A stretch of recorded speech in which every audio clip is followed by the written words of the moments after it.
I had always been interested in just overall health, wellness, which includes spirituality. I went to this center, and that was so my first introduction to understanding the Ayurvedic approach to health and wellness. And it literally means the knowledge of life, looking at food, looking at herbs, body treatments, body therapies. So that's why I got my massage license in order to be able to do the Ayurvedic body treatments. But also the lifestyle portion. So things like the time you go to bed, the time you wake up, just how you're living your life on a daily basis.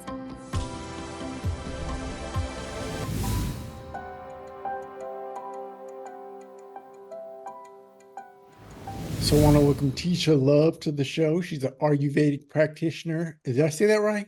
Yeah, she did. Mm-hmm. And she lives in the South in Charlotte, North Carolina. So Tesia, why don't you start off by explaining who you are, what's your background, where you're from, how are you raised specifically? Right.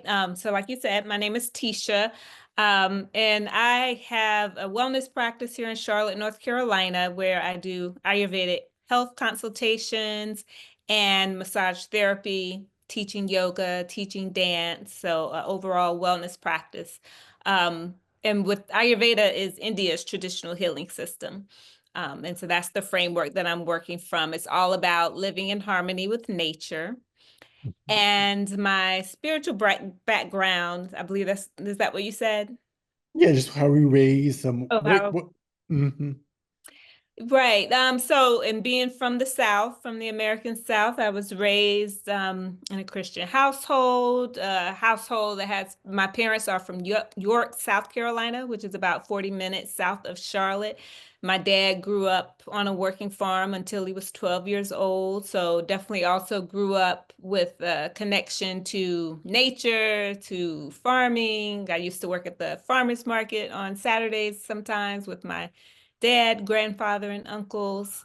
Um, but a big part of my influence and upbringing is that my father always instilled in me to be open-minded. And so that is what was a big influence of me being open-minded enough to view spirituality in a broad way, to be interested in yoga, and therefore later on to be interested in Ayurveda as well, and just look at spirituality from a broader view, versus a boxed in view. So how did you go from the Christian kind of framework to having a more spiritual perspective? What was that path like for you? Hmm. Right. Well, for me, honestly, it was, I always felt connected to spirit, to God ever since I was, a very young child. And of course, growing up in a traditional Christian household, celebrated things like Christmas and so forth, Easter. But when I prayed to God, I always prayed directly to God. And actually, the whole notion of having to go through Jesus, so to speak, that totally went over my head until later, like until I was in high school, or before then, when I realized or learned more about the Christian theology, if Mhm. you will. Uh, I was like, okay, Jesus is cool, no problem. But I still had a broader view of spirituality and my connection with God. And so it's definitely been a journey, an evolution. Like I said, my father's influence on me for being open-minded. And then it's just a path for my life. My dad actually he's passed away now, but he was a minister the last 5, 6 years or so of his life. And I have a lot of different ministers, Christian ministers within my family. But again, just my own path has been one of looking at the broader connection of the divine and of God, and not necessarily putting God in a box. So who exposed you to the more spiritual side of life? Was it a family member? Was it a friend? Was it a mentor? Or would you sort of were you naturally led on this path? Right. I feel like I was naturally led on this path. Yeah, it was, yeah, just always, interested in nature, the stars in the sky. Always prayed, directly Mhm. to God whenever I had something that was, or just always prayed, period, every night. I mean, my parents definitely instilled those fundamental basics, of praying before you eat, praying before you go to bed, that kind of thing. Um, but yes, I would just say innate, just looking for answers. There was always also too a period of time when I was in high school when I read the Bible a lot because I was, just looking for answers. But my reading in the Bible of the Bible, there were still things that just didn't sit with me as far as like I'm not a fundamentalist type of Christian. Mhm. Um, so issues around gender, was one of those things that gender roles and the role of women that kind of rubbed me the wrong way and so made me look for a broader view and was an influence, I would say, for me to think more open-mindedly about spirituality and religion. Yeah. Gotcha. So what led you to the Ayurvedic or the Indian healing practices? What led you down that path? Right. Really, again, because of my open-mindedness, and always just interested in natural health, wellness. My aunt, I have the aunt who we know each other through, we're kindred spirits. And so I was Mhm. visiting her, and this was over 20 years ago, visiting her in New York.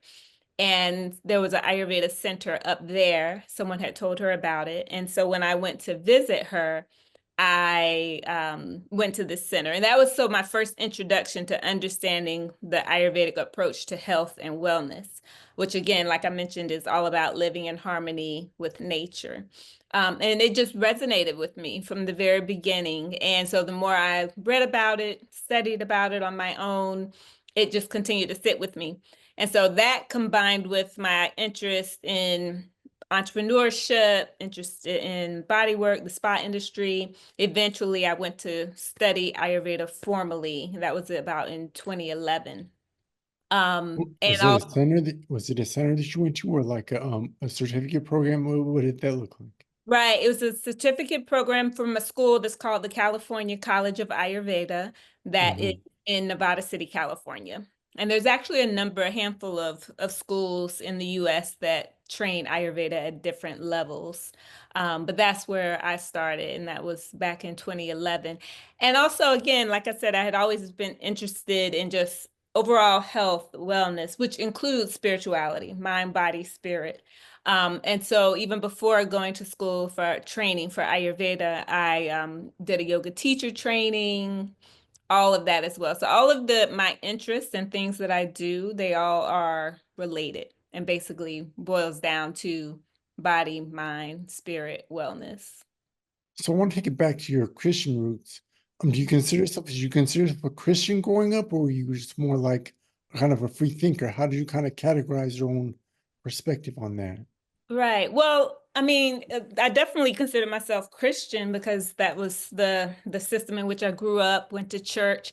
We weren't, my parents didn't have me in church every single Sunday type of thing, Hmm. but frequently. Um, so yeah, so frequently, but so that's my cultural upbringing, my family upbringing. And even though I have a broader view of spirituality now, I still feel connected to Christianity and still feel, I was just speaking with someone who she has a similar path, but was even more in the church for a big part of her adult life, and then later kind of got a broader view of spirituality. And we both agreed that at least for us, that being that our roots, our cultural roots, our family heritage was in Christianity, we still always had and have a tie to that in some way, even though we have a broader view than, say, what a more strict or fundamentalist type of Christian might have. So I haven't met any Ayurvedic practitioners. So kind of explain, you said it's more nature based. Could you sort of explain the principles behind it? Right, sure. So Ayurveda is India's traditional healing system, and it literally means the knowledge of life. And so it's all about living in harmony with nature, your own unique nature, meaning your unique mind body type, and the nature around you, which includes the time of day, the time of life, the seasons. So all about living in harmony with nature. And the idea is that when we do live in harmony with nature, that because we are a part of nature, then that's how one can heal and also how you have optimal health and well-being. And so it includes, as far as for healing purposes or health support, it includes looking at food, looking at herbs, body treatments, body therapies. So that's why I got my massage license in order to be able to do the Ayurvedic body treatments. But also the lifestyle portion. So things like the time you go to bed, the time you wake up, just how you're living your life on a daily basis impacts your reaction to the stressors and to things that you take in. So that's Gotcha. kind of Ayurveda in a nutshell. It's a whole system, though. It's one of the world's oldest, most longest continuously practiced healthcare systems alongside Is Chinese medicine. so so is it a system where each thing kind of integrates with another and everything is kind of related to the overall wholeness or the wellness of the client? Or how do you kind of approach coming up with solutions for your clients? Right. Well, when I mentioned living in harmony with nature, a person's unique nature, the first step when I have a consultation is working with them, speaking with them, looking at the person to assess what their constitution is. And so Ayurveda has a whole framework. There's what are called doshas, which doshas you can think of them as energetic principles or forces that's orchestrating nature or demonstrating how nature's working. And so the first thing I do with the client is to assess what is that client's unique mind body type. If they're what's called a Vata type, and I'm putting this in a very simple terms. This Oh, is more please do. Yeah, nuanced, please keep right? listening. Exactly. It's more nuanced, but basically, to put it really simply, you can think of there's three types. There's what's called Vata, V-A-T-A, and Vata is ether and air. So it's the principles, the qualities of air, which is movement. Think about how air blows around, and that movement leads to dryness, coldness, lightness. So a Vata type of person may be very slender and has always been that way. They have a bubbly, spontaneous personality. So that's one type. There's what's called Pitta, which is, think of it as fire energy, which is responsible for metabolism, transformation. So those are usually your natural born leader types, very discerning, strategic, critical thinkers, prone to anger. And then there's what's called kapha dosha, which is a combination of water and earth. So think clay, mountainous, or mud. And it's the quality of heavy, dense, thick, stability. So that's the type of person that maybe you're more bigger bodied, heavy set person and has always been that way. So again, that's just a really quick, simple way into looking at it. But the thing is that we all are unique individuals and we all have all three doshas, but one or two is our most dominant. And so that's what I mean when I'm assessing someone's constitution. We're looking at which of those qualities are most prominent in you. And then that gives us a clue as to what will aggravate. So if someone already, let's take fire, pitta energy, if someone already has a lot of that fire energy in them, that heat, that sharpness, then they want to make sure they aren't taking in excess fire, which they will take it in by doing things like running marathons or eating hot, spicy foods all the time. So you bring about balance with the opposite. If someone has too much of one quality, you bring about balance with the opposite quality to help. Um, Gotcha. yeah. So I have a question. How do you balance the Hindu part of your practice with Christianity? I'm just curious because it seems like for Christians, they're so narrow-minded in terms of how they worship God. They're not really open-minded to other types of practices. How have you been able to balance that out? That's a good question. So Ayurveda, it's not a religious system. Okay, It is the knowledge of life. So of course, spirituality is a part of Ayurveda, but anyone can practice these principles because Ayurveda is a framework, a way of looking at the world, looking at nature, looking at the life itself.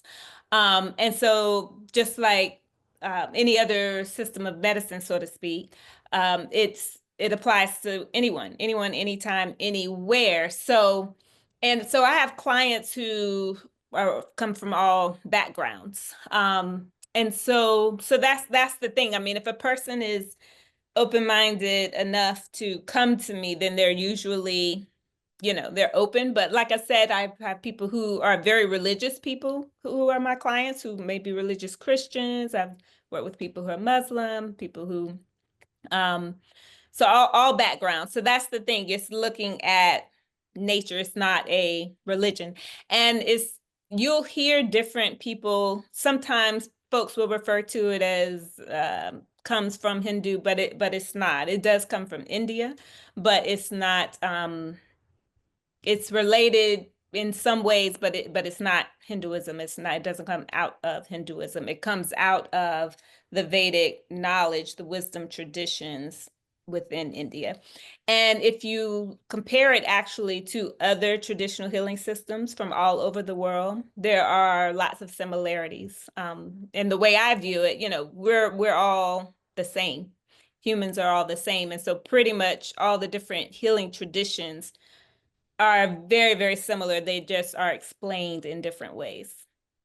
Could you explain what are the healing traditions are similar to the one that you practice? Ayurveda. So Chinese medicine is very similar, but even aspects of Western herbalism, for example, there's still similarities with understanding the energetic look at substances or at plants. And when I say energetic, meaning their qualities, like it's something heavy or light, hot or cold.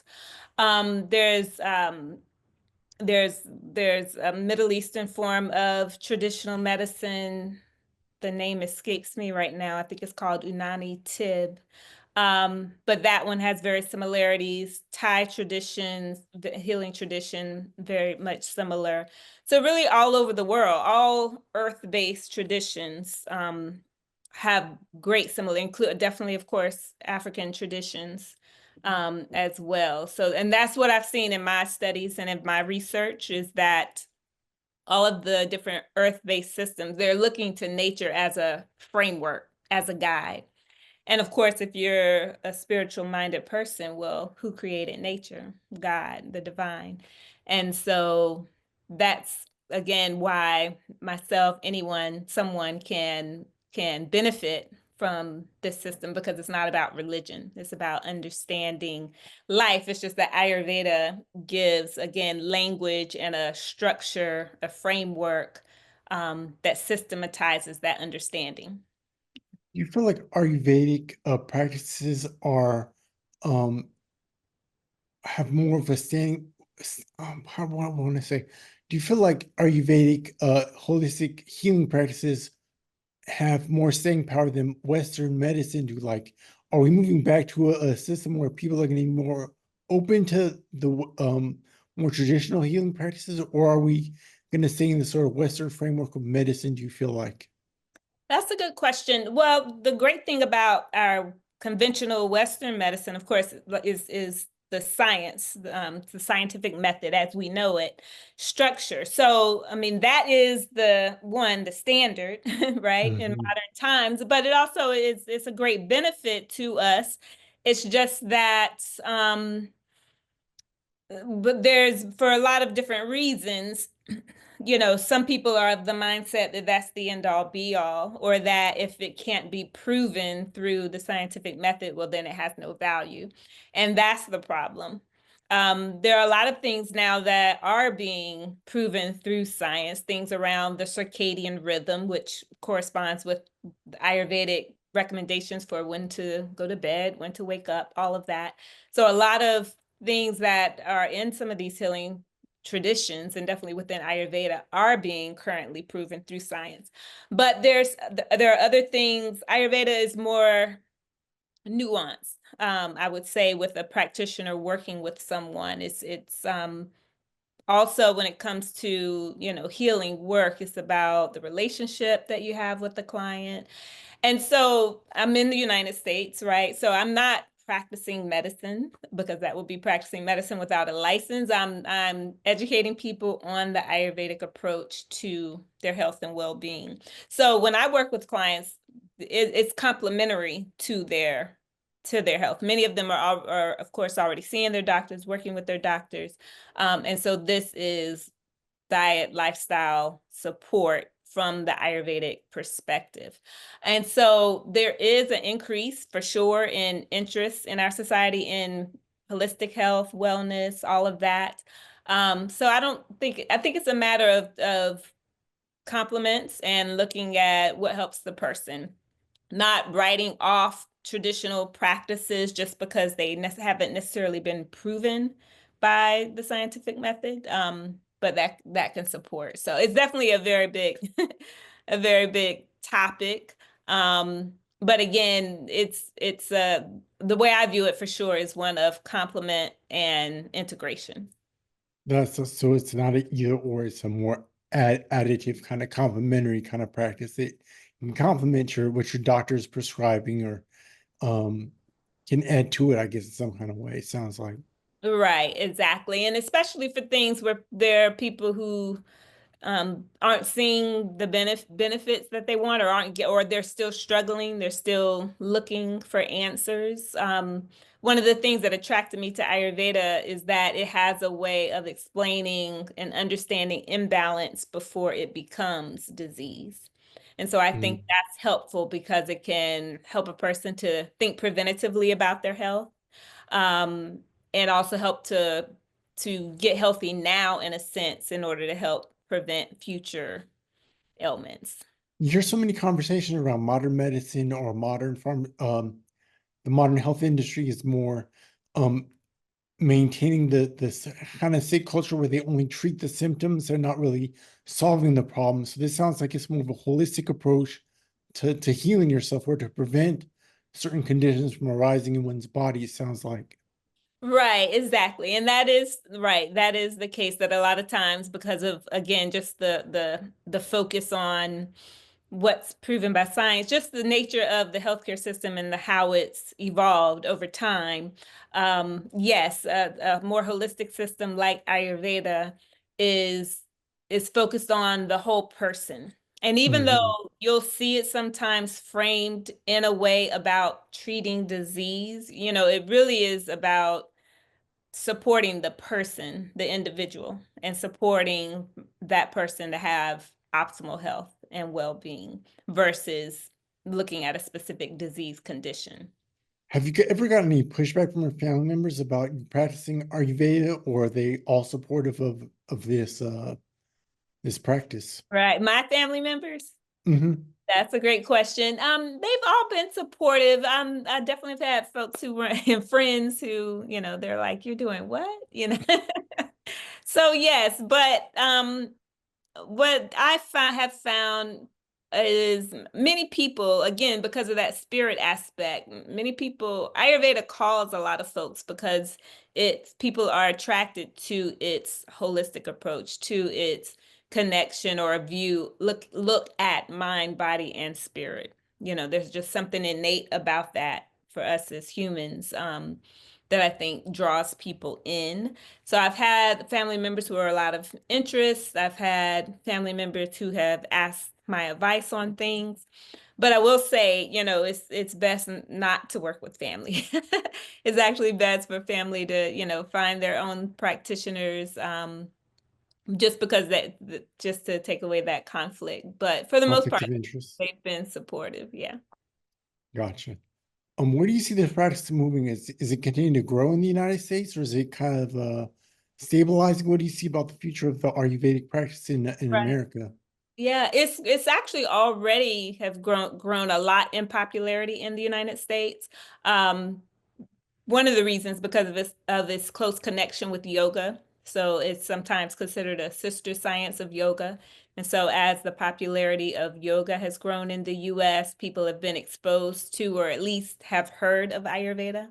And then also people like Deepak Chopra, who a lot of folks know, everything that he's taught and started out teaching over the years was coming from Ayurveda. Um, so it's grown tremendously in recent times. So yeah, so and I think it'll continue to grow. I used to work for the National Ayurvedic Medical Association which focuses on promoting Ayurveda in the US. And the number of schools have increased and all of that. And so Ayurveda, the association is also working to try and get licensure for Ayurveda in the US, just how we have licensure for acupuncture, for example. So I do think it'll continue to grow in exposure. What would you say are the top three benefits for a client in terms of your practice or Ayurveda in general? Top three benefits. The first I would say is getting to know yourself even better through this framework, like understand what will work for you. So the thing with when it comes to a lot of natural health, recommendations and modalities that are out there is that you'll hear everyone promote something like, let's say, green smoothies for breakfast, and people Mhm. will think, well, oh, well, that's great for me. But what Ayurveda does is help you to understand yourself better so that you can discern what things will actually be helpful to you. Because Ayurveda would say that for many people, especially if someone's vata aggravated, green smoothie breakfast isn't going to be what's most healthy for them. So that's the number one benefit, is getting to understand yourself, your unique mind body type on a deeper level. Another benefit is that, which was a benefit for me, is that it gives context to a lot of different natural health modalities. So it gives context to recommendations around food, around herbs, around lifestyle, body treatments, yoga practices. So it brings it all together. And then a third benefit is that, again, that when you go deeper with it, a lot of people still, they think of Ayurveda, they either think of food or they think of herbs, like ashwagandha, for example, is a Indian Ayurvedic herb that's popular. But the third really big benefit, if you go deeper with Ayurveda, that it really does tap into that spiritual aspect. Because the ultimate cause of disease and imbalance, according to Ayurveda, is forgetting our true nature as spirit. And so that disconnection, that forgetting our true nature, leads us to look outside of ourselves for satisfaction, validation, which that then leads to things like a misuse of the senses. So, for example, emotional eating. So the spiritual aspect, that's where the deep healing really happens. Has your understanding of what God is, has it changed over the years since you've gotten immersed in this practice? Or just no, I wouldn't say it's changed. Like I mentioned, I've always had a broader view and understanding of divinity, and not Ayurveda itself, but just all of my studies around the mind body spirit connection, definitely yoga, just the broader view of spirituality. It's more affirming, I would say, for me. Of course, Mhm. when you grow up in a tradition like, say, Christianity, and you start to think outside the box a bit, you can feel isolated or alone or weird or doubt. You doubt yourself. You wonder, oh, well, am I thinking something wrong? Am I doing something wrong? But as I've gotten older and my own knowledge of the world's religions and spirituality has grown, and I've talked to other people who have had a broader view like I have, I realize, I feel more confident and um at peace, I would say, with my spiritual path. Um, yeah. Here's $1 million. Do you still consider yourself a Christian then, or how is that sort of integrated with everything that you're doing now? Right, that's a good question. Personally, I do. Some would argue differently, but I consider myself to be culturally Christian. I consider myself to sometimes I refer to it as Christian by default, meaning that's that's my culture, that's my heritage. But I do have a more personal view of spirituality. I don't think that there's just one path to spiritual growth. um, but I do feel that, again, that cultural piece is a strong connection, and I definitely believe in the teachings of Jesus. It's just the dogma of Christianity that I don't necessarily agree with. What don't you agree with in terms of dogmas, particularly? Well, the main one just simply being like I believe that there is more than one path. Gotcha.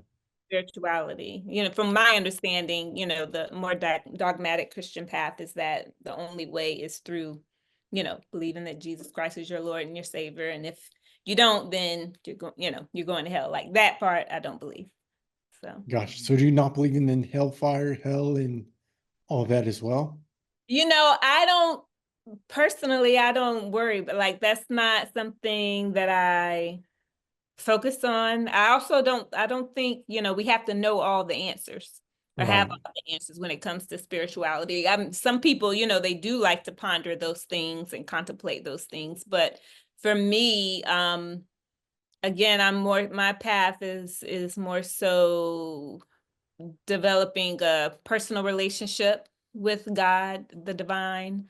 Um, and what I personally am interested and fascinated by is looking at the commonalities among traditional paths, and the different religious paths and spiritual paths. So yeah, so it's not something, I mean, maybe there is, maybe there isn't. I'm not really worried about it.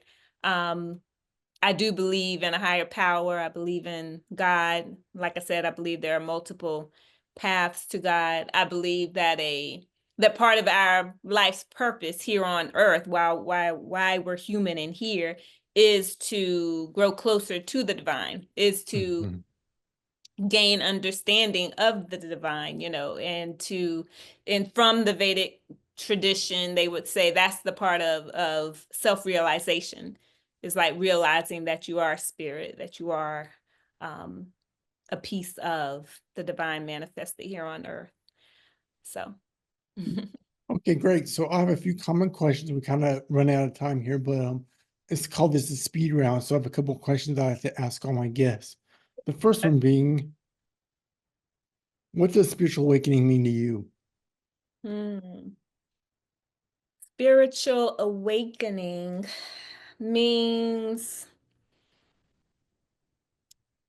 being connected, understanding, and open to universal truth. Yeah, and being so, like I said, that awakening part, if you think about how I mentioned when I was younger, of course, I grew up having my own innate sense of spirituality, but yet still following a particular religious path in which I was raised. But the awakening part is realizing my personal relationship with the Hmm, divine and God, and that for me, and that is bigger. great answer. All right, my next question is, what's the most important lesson that you've learned in life so far?